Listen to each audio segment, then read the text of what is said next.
이 시간 오늘 우리에게 주신 하나님의 말씀 함께 보시겠습니다. 신약성경 요한복음 11장 39절에서 44절까지입니다. 신약성경 166면 요한복음 11장 39절에서 44절까지의 말씀을 제가 봉독하겠습니다.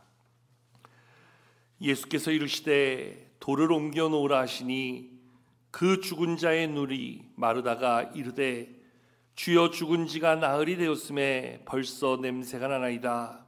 예수께서 이르시되 내 말이 내가 믿으면 하나님의 영광을 보리라 하지 아니하였느냐 하시니 돌을 옮겨 놓으니 예수께서 눈을 들어 우러러보시고 이르시되 아버지여 내 말을 들으신 것을 감사하나이다.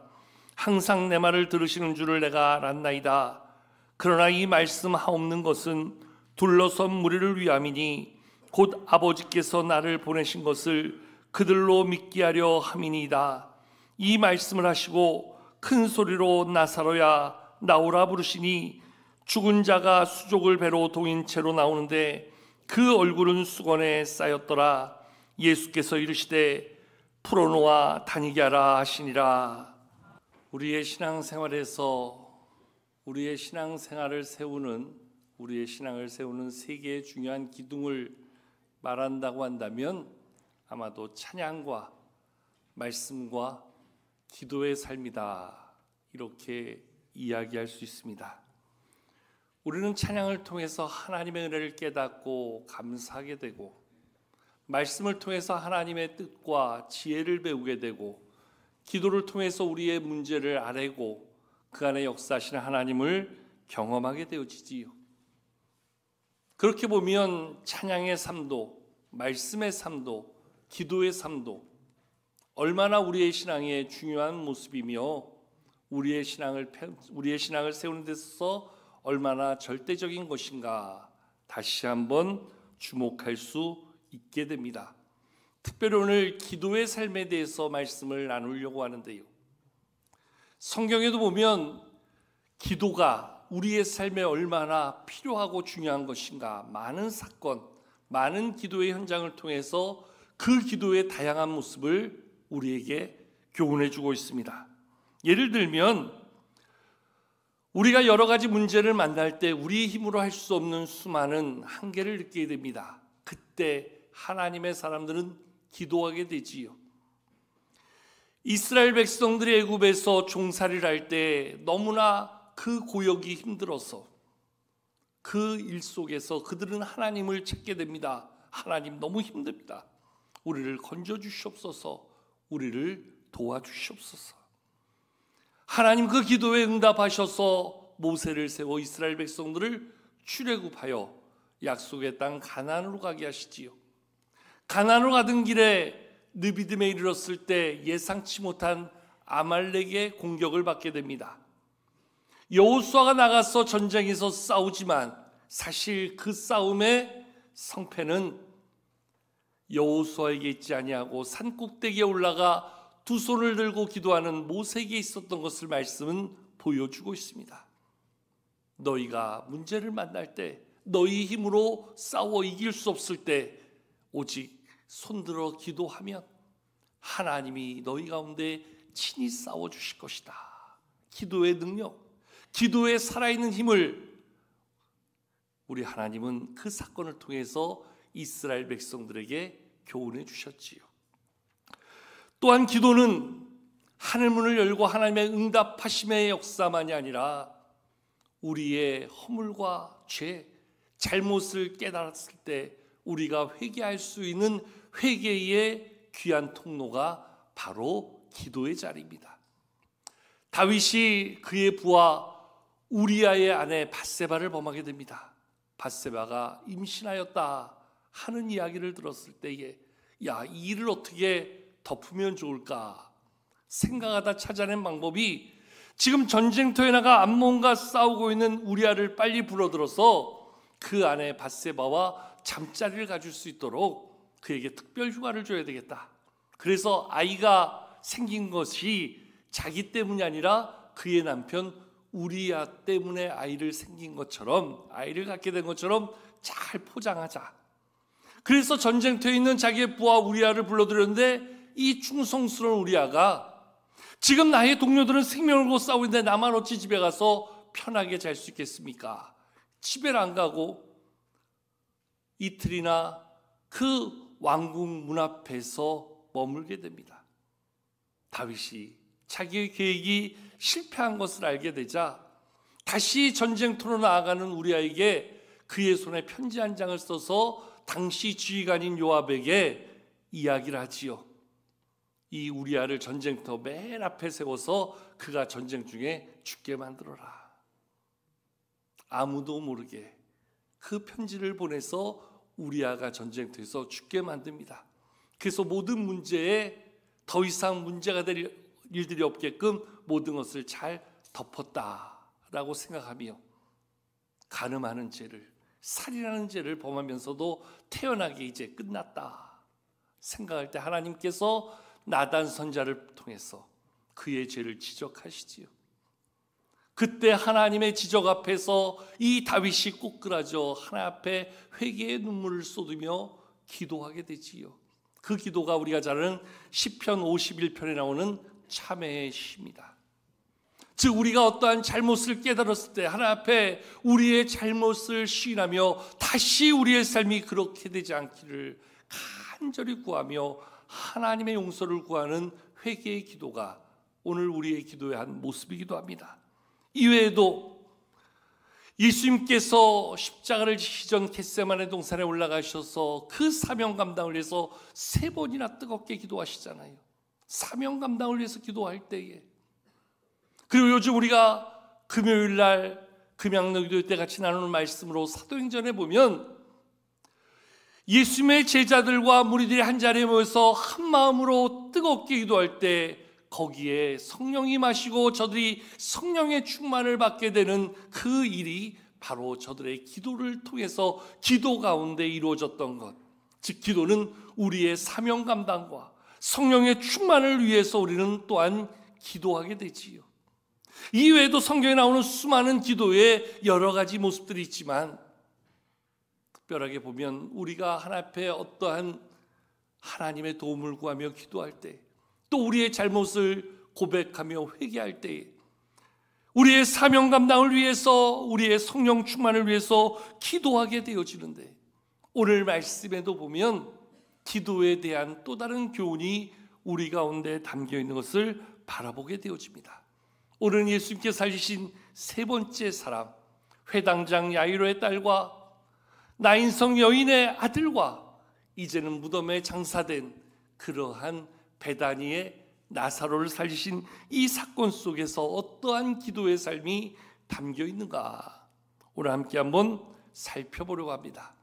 사실 오늘 우리가 말씀을 39절에서부터 읽었지만 실제 오늘 이 사건은 요한복음 11장 시작하는 1절서부터 이 사건이 연결되어 있는 것을 바라볼 수 있습니다. 베다니에 사는 나사로란 자가 큰 병에 걸리게 됩니다.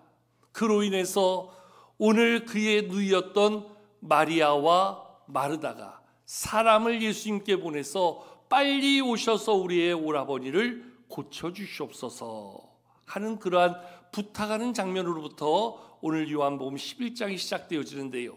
우리 같이 한번 1절서부터 3절까지의 말씀을 함께 읽어보실까요? 함께 읽겠습니다. 시작. 어떤 병자가 있으니 이는 마리아와 그 자매 마르다의 마을 베다니에 사는 나사로라.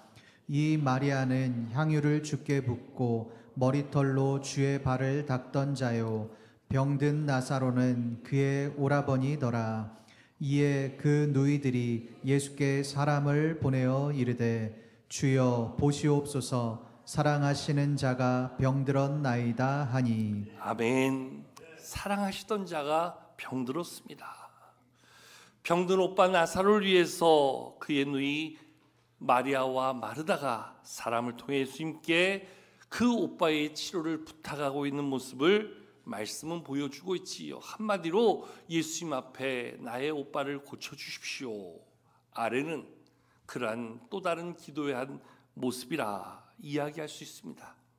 특별히 병든 나사로는 예수님이 사랑하시는 자, 오늘 말씀에도 3절에서 언급되어지고 또한 5절에서도 한 번 더 그 하나님의 사랑하시는, 예수님이 사랑하시는 자 나사로를 언급해 주고 있지요. 그런데 오늘 그러한 이야기를 전해들은 예수님이 사랑하시는 자면 빨리 가서 그 예수님의 능력으로 고쳐주신 게 마땅하잖아요. 그런데 신기하게도 예수님은 그곳에서 이틀을 더 유하게 됩니다. 이틀을 그곳에 머무르면서 오늘 특별한 일을 그곳에서 가졌던 것도 아닌데 이틀이라는 시간을 그냥 보내게 되어집니다. 그러던 중에 이제 나사로가 죽게 된 사실을 알게 되시지요. 여러분, 우리가 앞서 2주 전에 말씀에서 보았던 회당장 야이로의 딸의 사건을 통해 보더라도 비슷한 부분이 예수님께 회당장 야이로가 나와서 내 딸이 죽게 되었으니 빨리 가셔서 내 딸을 고쳐주십시오. 그래서 회당장 야이로를 따라서 예수님이 가시다가 그만 12의 혈루증 앓던 여인이 예수님의 옷자락을 붙잡는 사건으로 해서 그 시간이 지체되어지고 그러한 중에 회당장 야이로의 집 사람이 와서 방금 당신의 딸이 죽었습니다. 이제는 더 이상 예수님을 괴롭히지 마십시오. 이제는 모셔가도 소용이 없습니다. 죽었습니다.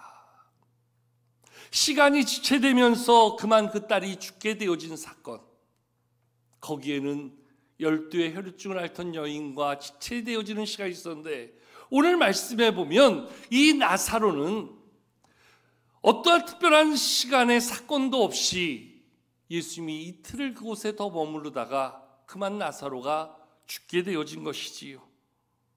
그리고 나서 예수님이 그곳에 가시게 되니까 벌써 죽은 지 나흘이라는 시간이 지나서 나사로는 이미 무덤에 장사된 이유가 되어집니다.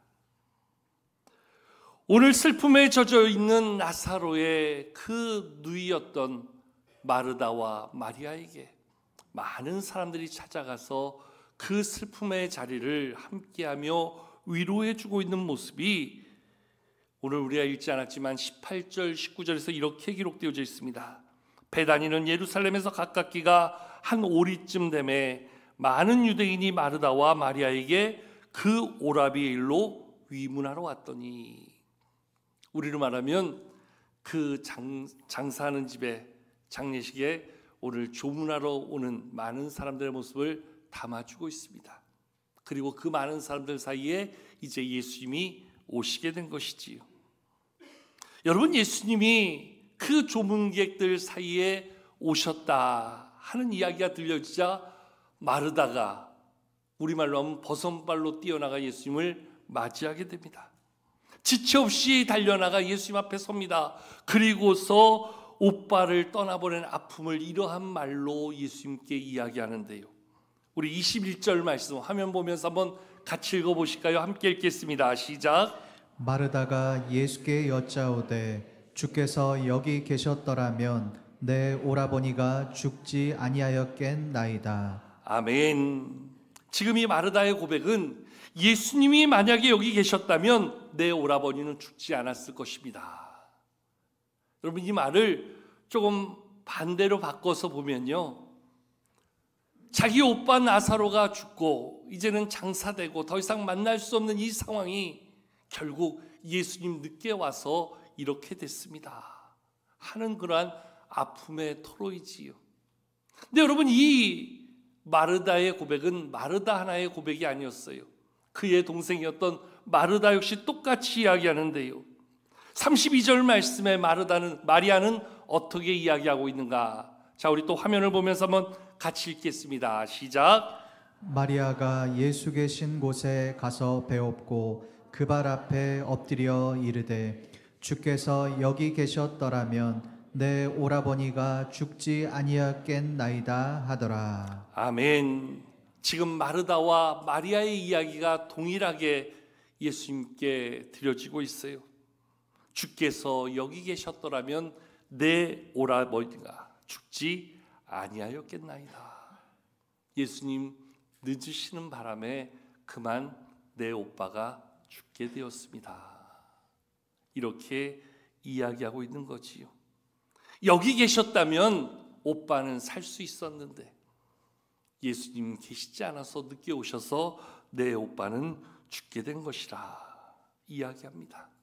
이 모습 또한 회당장 야이로 집의 사람, 그가 찾아와서 이야기했던 내용과 동일하지요. 이제 더 이상 선생님을 괴롭게 하지 마십시오. 이 말은 이제 예수님 당신 집에, 회당장 집에 모시고 와도 소용없습니다. 죽었습니다. 끝났습니다. 안 됩니다. 하는 이야기지요. 여러분, 여기서 우리는 매우 중요한 교훈 한 가지를 보게 됩니다. 왜 회당장 집에 있던 사람이 와서 예수님을 더 이상 괴롭게 하지 마십시오. 오늘 마리아 마르다가 예수님을 향해서 예수님이 계셨더라면 내 오라비가 죽지 아니하였을 것입니다. 이렇게 이야기했을까요? 이 말에는 무슨 의미가 담겨 있을까요? 오늘 예수님에 대하여 저들은 분명하게 믿었던 것이 예수님은 저들의 질병을 고치실 수 있는 분이심을 믿었다는 거예요. 예수님 오시면 분명히 고치시고, 예수님 오시면 깨끗이 낫고, 예수님 오시면 다시 일어서는 놀라운 기적의 역사가, 치유의 역사가 있을 것을 믿었기에 예수님을 모시고 올 수 있었고, 예수님이 계셨다면 우리는 그렇게 주실 것을 믿는다는 거예요. 그런데 이제 더 이상 예수님을 괴롭힐 필요가 없다, 더 이상 예수님을 모시고 갈 이유가 없다, 이 말 속에는 어떤 의미가 담겨 있습니까? 이제는 끝났다는 거예요. 이제는 더 이상 어쩔 수 없다는 거예요. 이제 죽음의 자는 예수님도 오셔봤자 아무 소용 없다는 거예요. 이제 예수님 필요 없다는 거지요. 적어도 이들이 바라보는 예수님은 질병을 치유하시는 분이시지만 죽은 자는 어쩔 수 없는, 오늘 예수님의 능력을 저들이 그렇게 가늠하고 있다는 거예요. 병든 자는 고치시지만 죽은 자는 이미 죽었기에 어쩔 수 없는 그러한 형편, 예수님의 능력도 거기까지 아닌가. 그래서 저들은 이제 예수님 괴롭게 할 필요 없다는 거예요. 오셔도 소용없다는 거예요. 이제 예수님 안 된다는 거예요. 근데 여러분, 이 모습이 2000년 전에 있었던 회당집의 사람, 오늘 말씀에 나오는 마르다와 마리아의 모습이 아니라 어쩌면 오늘 믿음을 가지고 살아가는 우리의 모습 또한 이와 동일하다는 거예요. 우리의 많은 문제 가운데 수많은 문제들을 만날 때 우리는 먼저 헤아립니다. 이 일을 하나님이 하실 수 있는가? 이 일을 하나님이 역사하셔서 우리에게 응답하실 수 있는가? 이 일을 주님이 해결하실 수 있는가? 우리의 기도의 범위를 누가 정해요? 우리가 정해요. 나의 기도의 제목을 내가 정해요. 이거는 주님이 오셔도 안 된다, 이건 주님이 계셔도 안 된다, 이미 끝났다. 그러니 더 이상 이것은 아랠 것도 없고 의지할 것도 더 이상 소망할 수 없는 절대 절망의 상황이다. 오늘 마르다와 마리아의 고백 속에서 저들은 더 이상 주님의 함께하지 않았음을 아쉬워할 뿐더러 이제는 더 이상 아무것도 할 수 없다라는 절망의 고백이 그 안에 담겨 있는 것을 바라보게 되어지지요. 여러분, 문제를 만났어요. 그 문제 앞에서 우리는 기도해야 될 이유를 갖습니다. 내놓고 하나님의 은혜를 구하며 하나님의 역사심을 필요로 하게 됩니다. 그런데 때론 우리 스스로 이거는 기도해도 안 된다, 이거는 하나님께 아뢰도 하나님도 어쩔 수 없는 것이야, 하나님의 능력을 스스로 제한해버리는 응답의 가능성을 우리 먼저 판단하고 이것은 가능한 것이니까 기도하자, 이것은 기도해도 안 되는 거니까 하지 말자, 우리 스스로 기도의 한계를 우리가 정하여 기도할지 말지를 우리가 결정하고 있다는 거예요. 오늘 우리의 모습 속에서 그런 모습 없습니까? 감기 정도는 하나님도 고칠 수 있으니까 기도해야지. 다리 부러진 거는 빨리 나올 수 있도록 기도해야지. 목사님께 기도 부탁하면 더 빨리 들어주시겠지. 모르겠어요. 제가 키가 크니까 하나님과 거리가 가까워가지고 좀 빠르게 갈지는 모르겠어요. 그런데 여러분, 목사가 기도한다고 해서 하나님이 들으시고, 여러분 각자가 기도한다고 해서 안 들으시고, 우리 주변에 있는 사람들이 중보한다고 몇 명이 기도한다고 하나님 들으시고, 소수가 기도한다고 안 들으시고, 그런 하나님 아니시잖아요. 근데 우리는 스스로 우리의 기도를 내가 정한다는 거예요. 나의 기도 응답의 범주를 내 스스로 제한한다는 거예요.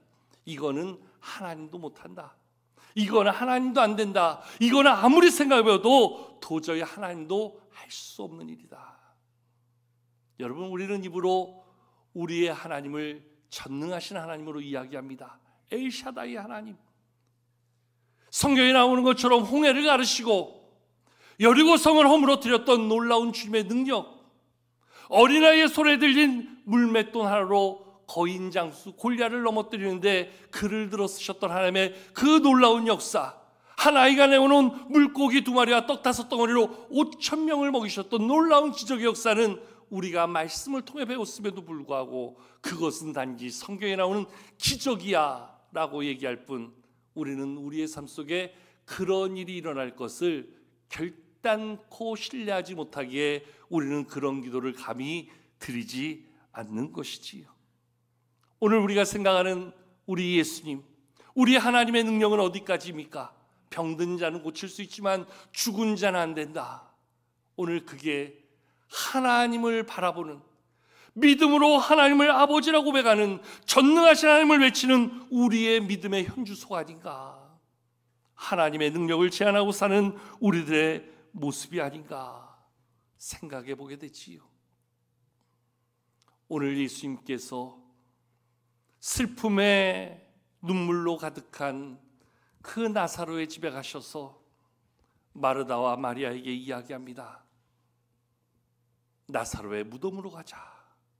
그리고 그의 무덤문을 옮겨놓으라. 그때 마르다가 뭐라고 이야기합니까? 죽어 나흘이나 지난 무덤에 장사된 자의 무덤문을 열어놓으면 썩은 냄새만 날 뿐입니다. 이미 그의 몸은 썩고 썩은 냄새가 진동할 것입니다. 여러분, 예수님께서 왜 무덤문을 열어두라, 옮겨놓으라 말씀하셨을까요? 마지막으로 보지 못한 나사로의 모습을 한 번 더 보기 원해서 무덤문을 열어놓으라고 하셨을까요? 수의 제대로 입혔나, 염은 제대로 했나, 그거 보려고 그 무덤문 옮겨놓으라 말씀하셨을까요? 마르다는 그 문 열면 썩은 냄새만 날 뿐입니다 얘기하는 상황에서 이미 그때 주님의 마음속에서는 그 문을 통해서 나사로가 살아나올 것을 미리 마음에 담고 열어두라 말씀한 거예요. 이미 이루실 놀라운 약속의 역사를 바라보면서 그 무덤문을 옮겨놓으라 이야기하고 있었던 것이지요. 그런 면에서 오늘 마르다는 주님이 오셨을 때 내 오빠를 살려주십시오, 다시 살게 하여 주십시오, 주님의 능력으로 일어나게 하여 주십시오, 무덤문을 열어놓을 테니 주님이 역사해 주십시오. 주님을 신뢰했다면, 주님의 능력을 인정했다면 이렇게 아뢰고 간구할 수 있지 않았을까요? 그런데 무덤문을 옮겨놓으라 하는 말에 이미 죽은 지 나흘이나 돼서 썩었습니다, 냄새납니다, 안 됩니다, 못합니다. 오늘 마르다의 그 모습이 우리의 모습임을 다시 한번 고백하게 되어지지요. 오늘 그 마르다의 그러한 반응에 예수님께서 40절에서 이렇게 말씀해 주고 있는데요. 자, 40절 한번 같이 읽어보실까요? 함께 40절 읽겠습니다. 시작. 예수께서 이르시되 내 말이 내가 믿으면 하나님의 영광을 보리라 하지 아였느냐 하시니. 아멘. 내 말이 내가 믿으면 하나님의 영광을 볼 것이다. 하나님의 말씀을 믿고 하나님의 말씀을 따라서 우리가 하나님 앞에 아뢰고 반응하고 믿음에 순종하는 것, 거기에 하나님의 영광이 나타나게 될 것을 말씀해 주고 있지요. 그래서 무덤에 그 문을 옮겨놓고 예수님께서는 나사로의 무덤 앞에서 오늘 하나님 앞에 기도하고 있는 모습을 우리에게 보여주고 있는데요. 오늘 그 예수님의 기도를 보면 얼마나 전적으로 하나님을 신뢰하고 하나님의 역사 앞에 하나님의 이루실 일을 기대함으로 기도하고 있는가. 어찌 보면 참된 기도의 모습을 우리에게 보여주시지요. 자, 우리 41절과 42절을 오늘 한번 같이 읽겠습니다. 시작. 돌을 옮겨 놓으니 예수께서 눈을 들어 우러러 보시고 이르시되 아버지여 내 말을 들으신 것을 감사하나이다. 항상 내 말을 들으시는 줄을 내가 알았나이다. 그러나 이 말씀 하옵는 것은 둘러선 무리를 위함이니 곧 아버지께서 나를 보내신 것을 그들로 믿게 하려 함이니이다. 아멘. 아버지여 내 말을 들으신 것을 감사합니다.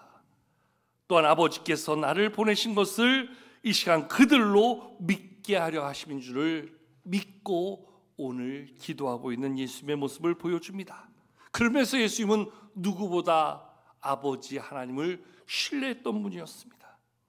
하나님을 향해 나사로를 살리시고 그를 통해서 오늘 이 무리로 하나님께서 나를 이곳에 보내신 이유를 믿게 하기 위함이다. 이렇게 말씀해 주고 있습니다. 그런 면에서 오늘 우리의 기도는 이렇게 이야기할 수 있을 것 같아요. 누가 기도의 사람인가? 우리는 어디까지 기도할 수 있는가? 그 기도의 범주가, 그 기도의 한계가 우리 믿음의 척도라는 거예요. 하나님을 신뢰하고 하나님을 기대하며 하나님의 능력을 인정하는 자만이 기도할 수 있고 그 기도의 크기를, 기도의 그릇을 만들어갈 수 있다는 거지요. 하나님을 신뢰하는 자가 되기를 축복합니다. 믿고 기도할 수 있는 자가 되기를 축복합니다. 하나님을 신뢰함으로 믿고 기도할 때 하나님은 오늘도 우리의 기도 가운데 응답하시고 역사에 주실 줄로 믿습니다. 여러분, 현실은요, 마르다가 이야기하고 있는 것처럼 무덤의 문을 열어놓으면 썩은 냄새가 진동하는 그러한 현장임에 틀림이 없었지요. 그럼에도 불구하고 우리 예수님은 그 썩은 죽음의 냄새, 사망의 썩은 냄새를 생명의 향기로 바꿔주실 것을 기대하시고 약속하시며 오늘 무덤 문을 열어놓으라 말씀하신 것이지요. 우리의 삶도 마찬가지입니다. 이미 장사되어 썩은 냄새로 진동하는 것 같은 내 삶의 상황들, 문제들, 절망하고 낙심하며 두려워하고 염려할 수밖에 없는 수많은 우리의 일들 앞에서 기도하라. 내가 너희의 기도를 통하여 그 썩은 냄새나는 삶의 현장을 생명의 향기로 채워가리라. 오늘 약속해주고 있는 것이지요. 오늘 예수님께서는 우리 가운데 두려워하지 말고 염려하지 말고 믿음으로 기도할 것을 말씀해주고 있는 거예요. 여러분, 마가복음 9장에 보면은 예수님께서 변화산에 오르는 사건이 있습니다. 예수님 변화산에 올라가실 때 남아있던 제자들에게 한 아버지가 아들을 데리고 오는데 이 아들은 귀신 들려 있는, 그래서 고통받고 있는 아들이에요. 그 아들을 내어놓고 예수님의 제자들에게 내 아들을 좀 예수님처럼 고쳐달라 하는데 제자들이 못 고쳤어요. 그곳에 변화산에 올라가셨던 예수님이 돌아왔는데 예수님이 오신 걸 알고 나서 이 아버지가 당신의 제자들은 못했는데 예수님 하실 수 있잖아요. 내 아들을 좀 고쳐주세요. 그때 예수님께서 무엇라고 말씀하십니까? 마가복음 9장 23절에서 예수님이 이렇게 말씀하십니다. 할 수 있거든이 무슨 말이냐? 믿는 자에게는 능히 하지 못할 일이 없느니라. 할 수 있거든이 무슨 말이냐? 믿는 자에게는 능히 하지 못할 일이 없느니라. 그렇게 말씀하셨지요. 회당장 야이로의 딸을 살리실 때도 그 회당장을 향해서 말씀하십니다. 두려워하지 말고 믿기만 하여라. 두려워할 일이 아니다. 지금은 믿음이 필요한 자리다. 오늘 우리의 삶에도 두려움으로, 염려로, 걱정과 근심과 낙심과 좌절로 가득할 수밖에 없는 우리의 삶의 현장. 그래서 우리는 스스로 이거는 안 된다라고 포기하고 싶을 수많은 일들 앞에서 주님은 말씀하시는 거예요. 두려워하지 말고 믿기만 하여라. 할 수 있거든요. 무슨 말이냐? 믿는 자에게는 능히 하지 못할 일이 없을 것이다. 오늘도 우리 가운데 이루어주시는 주님의 약속의 말씀이 되어지기를 축복합니다. 우리가 볼 때 너무나 절망스럽고 너무나 답답하고 너무나 근심으로 기도할 용기마저 가지지 못하는 우리들에게 주님은 다시 한번 말씀하시는 거예요. 두려워하지 말고 믿기만 하여라. 할 수 있거든요. 무슨 말이냐? 믿는 자에게는 능히 하지 못할 일이 없을 것이다. 그 믿음 가지고 또다시 기도로 나가는 우리가 될 것을 말씀해 주고 있지요. 죽었던 나사로, 사망의 썩은 냄새로 진동하던 그것을 생명의 향기로 바꿔주시는 놀라운 예수님의 역사가 우리에게 다시금 허락해 주시는 놀라운 응답의 역사가 될 것을 말씀하시며 다시금 우리를 기도의 자리로 초청하시는 주님 앞에 우리의 기도의 범주를 넓혀서 더욱더 기도에 힘쓰며 주님을 신뢰함으로 기도함으로 주님을 바라보며 나가는 이 한 주간 될 수 있기를 축복합니다. 기도하고 믿음으로 나가는 저와 여러분들에게 나사로를 살리셨던 놀라운 주님의 역사가 우리의 삶에 큰 응답의 삶이 되는 한 주가 되기를 주의 이름으로 축복합니다.